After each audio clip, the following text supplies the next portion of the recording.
உலக மொழிகளை அலசி பார்த்தால் ஒரு சில மொழிகளுக்கு தனிச்சிறப்பு இருப்பதை நாம் உணரலாம். உதாரணத்திற்கு தமிழுக்கு ழ என்ற எழுத்து தனிச்சிறப்பு. அதேபோல் ஆங்கில மொழிக்கும் ஒரு தனிச்சிறப்பு உண்டு. ஆக குறைவாக 26 எழுத்துக்களை கொண்ட ஓர் எளிய மொழி என்பதுதான் அந்த தனிச்சிறப்பு. அதனால் தானோ என்னவோ அந்த மொழி இன்று உலக மொழியாக இருக்கிறது. அந்த உலக மொழிக்கு அழகு சேர்த்தவர்கள் பலர், பெருமை சேர்த்தவர்கள் சிலர். அவர்களுள் தலையாயவர் இன்றும் உலகின் பெரும்பாலான பல்கலைக்கழகங்களும் கல்லூரிகளும் தங்கள் பாடத்திட்டத்தில் இணைத்துக் கொண்டிருக்கும் பல அமர இலக்கியங்களை தந்த ஆங்கில இலக்கிய மேதை ஷேக்ஸ்பியர். அவர் பிறந்ததும் இறந்ததும் ஒரே தினத்தில்தான், ஏப்ரல் 23ஆம் தேதி. 1564ஆம் ஆண்டு ஏப்ரல் 23ஆம் தேதி லண்டனுக்கு அருகில் உள்ள ஸ்ட்ராட்ஃபர்ட் அப்பான் ஏவன் என்ற சிற்றூரில் பிறந்தார் ஷேக்ஸ்பியர். அவர் பிறந்தது ஏழ்மையில்தான். 8 பிள்ளைகளில் 3ஆம் அவர். அவரது தந்தை ஜான் ஷேக்ஸ்பியர் கை உறை தைத்து விற்கும் வியாபாரி.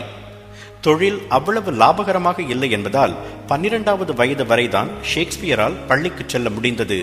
அதன் பிறகு முறையான கல்வி கற்க முடியாமல் போனது. 12 வயது வரை லத்தீன் மொழியில் இலக்கண இலக்கியத்தை அவர் கற்றார். அவருக்கு 18 வயதான போது தன்னை விட 8 வயது மூத்தவரான ஆன் ஹேதவே என்ற பெண்ணை மணந்து கொண்டார்.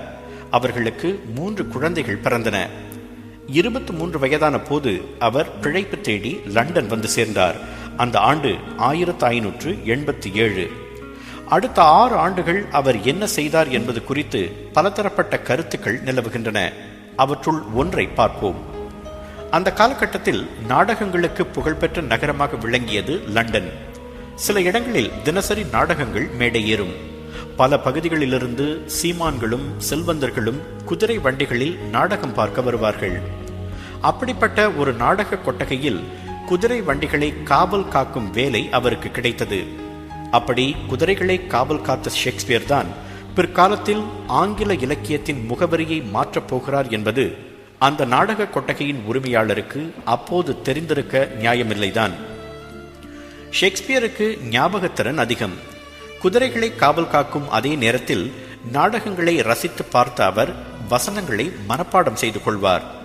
இந்த வசனம் இப்படி இருந்திருக்கலாமே என்று தனக்குள் நினைத்துக் கொள்வார். இது சினிமா கதை போல் இருந்தாலும் ஒரு நாள் அந்த சம்பவம் நிகழ்ந்தது. அரங்கம் நிறைந்த கூட்டம்.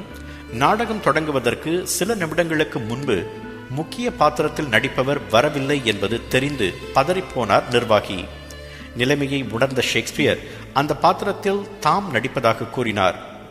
வேறு ஒரு நேரமாக இருந்திருந்தால் அந்த நிர்வாகி நகைத்திருப்பார். ஆனால் அப்போது வேறு வழி தெரியாததால் அவரும் சம்மதிக்க ஷேக்ஸ்பியருக்கு ஒப்பனை செய்யப்பட்டது. நாடகமும் தொடங்கியது. தனக்கு முன் நடித்தவரை காட்டிலும் அந்த பாத்திரத்தில் மிகச் சிறப்பாக நடித்து பலத்த கைத்தட்டலையும் பாராட்டையும் பெற்றார் ஷேக்ஸ்பியர். சில முக்கிய காட்சிகளில் அவர் சொந்தமாகவும் வசனம் பேசினார்.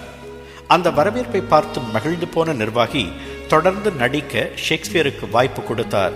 சில நாடகங்களையும் அந்த நிறுவனத்திற்காக எழுதி கொடுத்தார் ஷேக்ஸ்பியர். 1592 லண்டன் மாநகரை பிளேக் என்ற கொடிய நோய் அலைக்கழிக்க தொடங்கியது. அண்மையில் ஏற்பட்ட சாஸ் நோய் எப்படி சில நகரங்களை முடக்கியதோ அதேபோல் பிளேக் நோயால் முடங்கி போனது லண்டன் மாநகரம். அதனால் கிட்டத்தட்ட 2 ஆண்டுகள் அனைத்து நாடக கொட்டகைகளும் மூடி கிடந்தன. நாடக கலைஞர்களுக்கு பிழைப்பு இல்லாமல் போனது. ஆனால் லண்டனை அலைக்கழித்த அந்த நோய்தான் பல அமர காவியங்களை படைக்கும் வாய்ப்பையும் கால அவகாசத்தையும் ஷேக்ஸ்பியருக்கு தந்தது. அந்த 2 ஆண்டுகளில் அவர் நிறைய நாடகங்களையும் கவிதைகளையும் எழுதி குவித்தார். சானட் எனப்படும் புதுவகை கவிதைகளையும் அவர் புனைந்தார். பிளேக் நோய் முடிந்தவுடன் அவரது நாடகங்கள் புத்தகமாக வெளிவரத் தொடங்கின.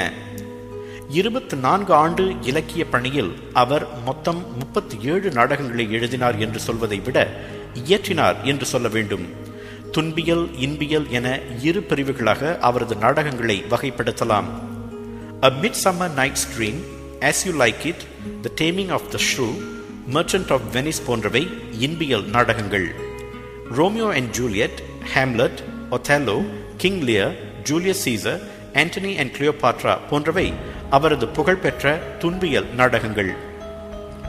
எத்தனையோ மொழிகளில் எத்தனையோ இலக்கியங்கள் வந்தாலும் இன்றும் காதலுக்கு முகவரி சொல்லும் மிக முக்கியமான உலக இலக்கியம் ரோமியோ அண்ட் ஜூலியட் என்பதை எந்த மொழி அறிஞராலும் மறுக்க முடியாது.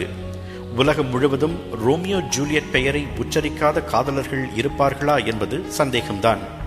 அதே போன்று தன் உயிர் நண்பன் புரூட்டஸ் தன்னை கத்தியால் குத்தும் போது அதிர்ந்து போய் எட் டு புரூட்டஸ், அதாவது நியுமா புரூட்டஸ் என்று கேட்டு உயிர் விட்ட ஜூலியஸ் சீசரின் கதாபாத்திரத்தையும் இலக்கிய உலகம் மறக்க முடியாது.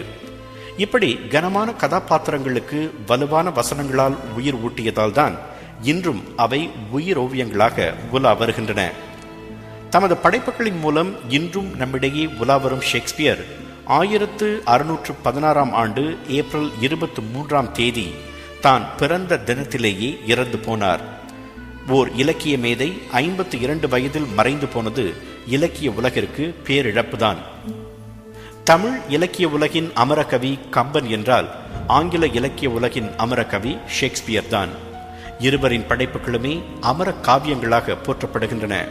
எழுதப்பட்டு 400 ஆண்டுகளுக்கு பிறகும் உயிரோட்டம் இருக்கிறது என்பதால் தான் உலக பல்கலைக்கழகங்கள் இன்றும் அவற்றை கற்பிக்கின்றன. ஏழையாக பிறந்து கல்வியை முறையாக முடிக்க முடியாத ஒருவரால் உலக புகழ் பெற முடிந்தது என்றால் கல்விக்கான எல்லா வாய்ப்புகளும் இருக்கும் நம்மால் அது முடியாதா? இலக்கியம் என்ற வானம் அவருக்கு வசப்பட்டதற்கு திறமை மட்டும் காரணமல்ல, தன்னம்பிக்கையும் தான். நமக்கு திறமை இருந்தால் அதனை ஒரு கூடுதல் பலமாக ஏற்றுக்கொண்டு தன்னம்பிக்கையை முதலீடு செய்வோம். திறமை இல்லாவிட்டாலும் தன்னம்பிக்கையோடு விடாமுயற்சியை முதலீடு செய்வோம். அந்த வானம் வசப்படாமலா போகும்?